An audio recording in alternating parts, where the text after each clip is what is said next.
धन्यवाद अध्यक्ष महोदय। पिछले 2 दिन से अध्यक्ष महोदय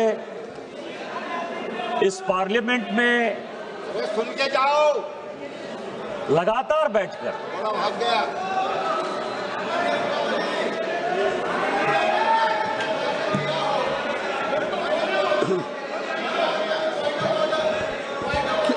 किस नियम में?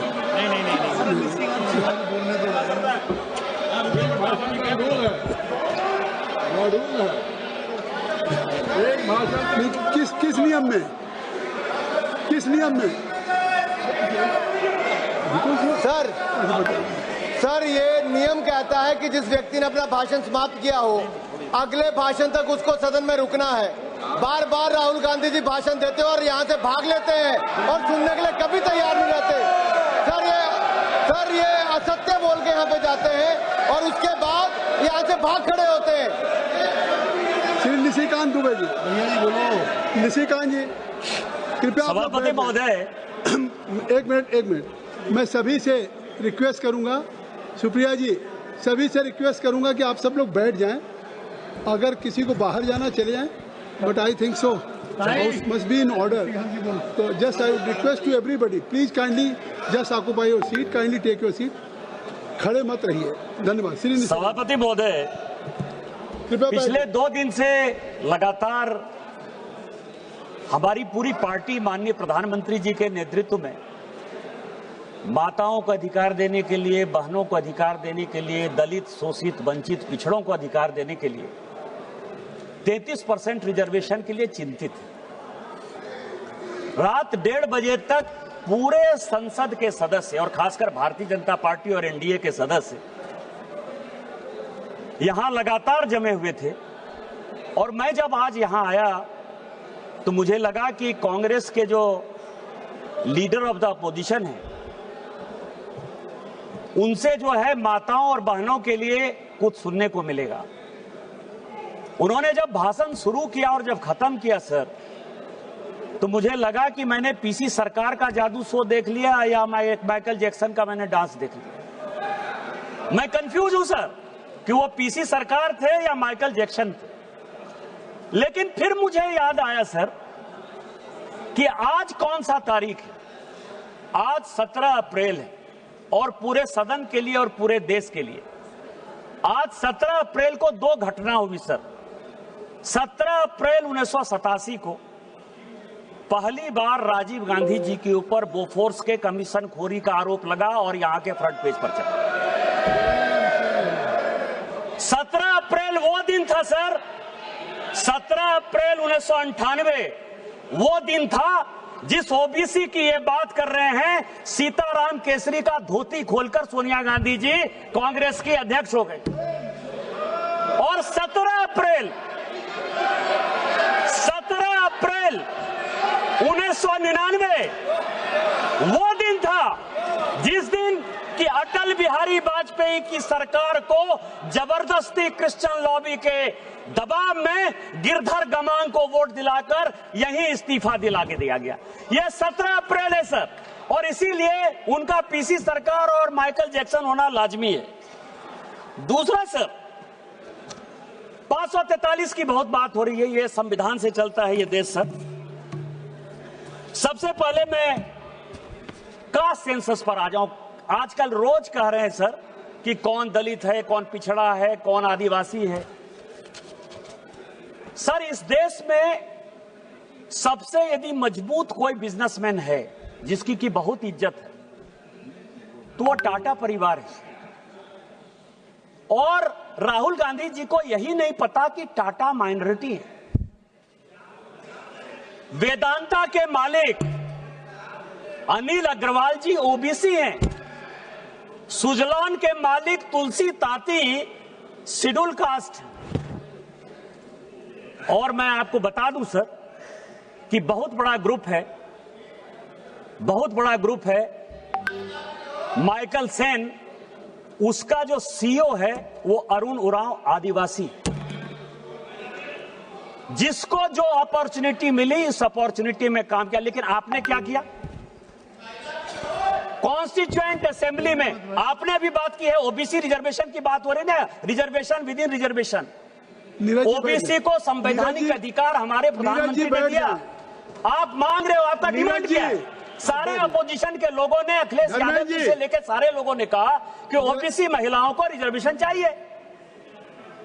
इसी ओबीसी रिजर्वेशन के लिए 2010 में जब राज्यसभा में यह कानून पास हो रहा था, तो जो सदन के नेता थे प्रणब मुखर्जी साहब और जो उस वक्त के तत्कालीन प्रधानमंत्री थे मनमोहन सिंह जी, उनका स्टेटमेंट लेकर आया हूं मैं।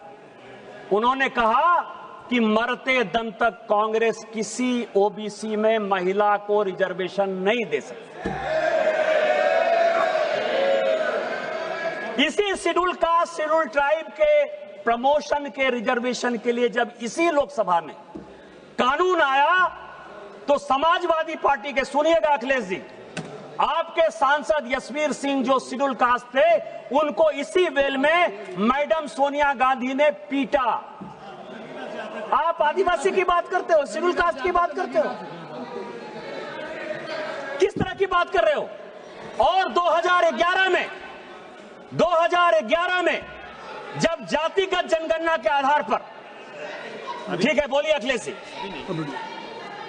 ये अध्यक्ष महोदय, सभापति महोदय, समाजवादी पार्टी का हमेशा पक्ष रहा है कि महिला आरक्षण के हम पक्ष में, पहली बात। दूसरा, हम पार्टी के अनुसार चाहते हैं आरक्षण। तीसरा, हम जाति जनगणना चाहते हैं। आप इस सदन में कहिए कि जाति जनगणना करेंगे और कब तक करेंगे, और क्या ओबीसी महिलाओं को आप शामिल करोगे कि नहीं करोगे? सभापति महोदय, अखिलेश अभी तो भाषण चल रहा है, आपको क्लैरिफिकेशन मांगना है होम मिनिस्टर साहब का, जब प्रॉपर रिप्लाई होगा तब आ जाएंगे, अभी भाषण होने दीजिए। सभापति महोदय, निवेदन है कि बहुत ज्यादा इतिहास के पन्ने न पलटें। ये तो वो बता रहे हैं जो आपके सांसद के साथ हुआ। हम जिस भूल गए थे, याद तो दिलाना पड़ेगा। हम जिस संस्कार को मानने वाले लोग हैं, वो एक मंत्र पढ़ते हैं, ओम सहना भवतु सहना भुनक्तु सहवीर्यं करवावहे तेजस्विनामधितमस्तु मा द्विषावहे। हमारे लिए schedule caste, schedule tribe, OBC, forward, backward सब बराबर है। हम उसके सबके कल्याण के लिए काम करते हैं। मैं सभापति महोदय बताना चाह रहा था, इसी 2011 में जब जनगणना स्टार्ट हुई, जिसका कि ये बेस ईयर है, उसके लिए मुलायम सिंह यादव जी, अखिलेश जी मुख्यमंत्री बनकर चले गए थे, लालू प्रसाद जी, मुलायम सिंह यादव जी और हमारे पार्टी से गोपीनाथ मुंडे जी, हम लगातार जातिगत जनगणना की बात करते रहे, लगातार इस पार्लियामेंट को ठप करते रहे, और उसमें सोनिया गांधी जी का बयान है, प्रणब मुखर्जी जी का बयान है, मनमोहन सिंह जी का बयान है, चिदम्बरम जी का बयान है। ये 4 बयान लेकर मैं आया हूं, और उन चारों ने कहा कि ये जातिगत जनगणना की। अच्छा, एक मिनट अखिलेश जी क्या कह रहे हैं? ये जो निशिकांत जी, अखिलेश सभापति महोदय श्लोक पढ़ रहे हैं, नहीं सुनिए, लोग बैठ जाए और लोग बिठा दिए, सबको बिठाइए तब मैं आपको अलाउ करूंगा ना। आप सब लोग बैठ जाएं, मैं आपको अलाउ कर रहा हूं, उनको मैंने बिठा दिया। आप लोग बैठ जाएं तब मैं आपके नेता को अलाउ करूंगा। अगर आप नहीं बैठेंगे तो मैं निशिकांत जी को खड़ा करूंगा, आपको अलाउ करूंगा। लेकिन बैठ जाओ, अवधेश जी आप बैठ जाइए, आप सभी, बीरेन जी आप बैठ जाइए, बीरेन जी बैठ जाइए, सभी लोग बैठ जाइए, सरोज जी बैठ जाइए। मैं आपको समय दे रहा हूँ, नहीं मैं आपको समय दे रहा हूँ। एक मिनट, हाउस को इन ऑर्डर कर लीजिए। महोदय, मैंने उनका श्लोक सुना, श्लोक पे मैं कहना चाहता हूँ। सभापति महोदय, विवाद की बात नहीं है, संवाद की बात हो रही है। कोई बात माननीय सदस्य ने कहा, मैंने जवाब दिया, माननीय सदस्य ने श्लोक पढ़ा, उस श्लोक पे मैं एक बात पूछना चाहता हूँ। मैं अपने संसदीय क्षेत्र में कन्नौज में एक मंदिर में गया था, लेकिन मेरे बाद वो मंदिर गंगा जल से धुलवाया गया था। आप बताइए क्यों धुलवाया? निशिकांत जी, अब जिसने भी गंगा जल से धुलवाया उसने गलत काम किया और वो सभी अपराधी हैं और उनके ऊपर अपराध की सजा चलनी चाहिए, कानून के हिसाब से उनका न्याय होना चाहिए। अब आपकी बात आ गई निशिकांत जी। मैं ये कह रहा था सभापति महोदय, आप कान पकड़कर हमसे माफी मांगोगे, मैं कान पकड़कर भी माफी मांग लूंगा। मैंने तो गंगा जल से नहीं धुलवाया है, जिसने भी गंगा जल से धुलवाया उसने गलत काम किया है। हमारा इससे क्या संबंध है? अपराधी अपराधी है, चाहे किसी भी जाति धर्म वर्ग संप्रदाय का व्यक्ति यदि अपराधी है तो अपराधी है और उसको कानून के हिसाब से सजा मिलनी चाहिए।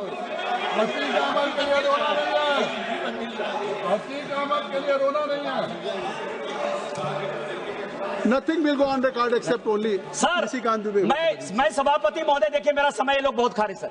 जातिगत जनगणना की बात कर रहा था।